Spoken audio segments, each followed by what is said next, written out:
The price of beef is soaring as Canada's cattle herd is shrinking. The herd is sitting at its lowest level since 1980, despite the fact that Canada's population has grown by about 16 million people since that year. So why is supply struggling to keep up?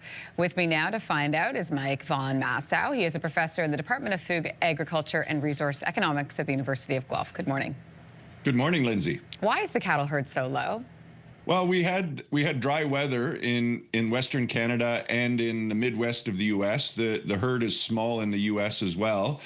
With dry weather, you have less feed, you have less pasture, and so it's more difficult to maintain the cattle herd. So the cattle herd shrinks, and very simply, they couldn't afford to feed those animals, and so in the interest of animal welfare, the herd shrinks. But now it just takes a long time to regrow.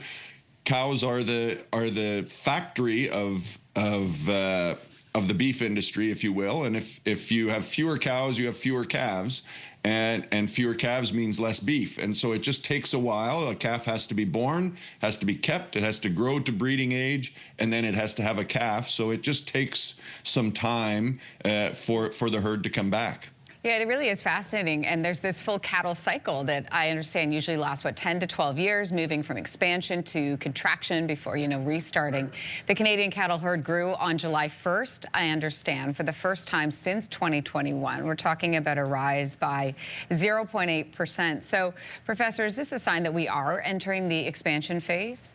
Well, it looks like we've at least stopped shrinking, and it looks like we're growing a little bit. That's good news. But again, it's growing quite slowly. 0.8% is getting in the right direction, but not there yet. So there's hope, but it's going to still take a number of years to get there. We know that beef is more expensive. The size of the herd isn't the only factor driving beef prices up. What else is causing prices to rise? Well, we like beef. And so what's interesting is we see these high prices, and people are changing the kinds of beef they eat. We're seeing a lot more ground beef getting eaten, fewer steaks. And so the fact that beef is popular keeps the price high. We also still have export customers who are keen to pay for beef, and so it's not like it's just Canadian domestic demand that's impacting prices. I want to ask you about that. So to address the shortage, Canada is importing more beef from places like Australia, but beef farmers of Ontario report that in 2023, we exported more than half of the total beef and cattle produced across the country. So why are we exporting so much when local supply is low?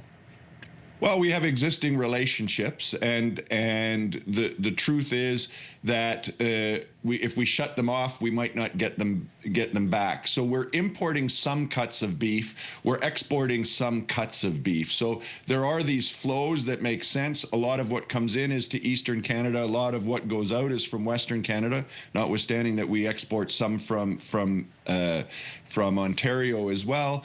But it's often the types of cuts that are demanded, not the whole animal, that drives export demand. So sometimes export demand helps us because they're taking some cuts that aren't necessarily as popular in Canada.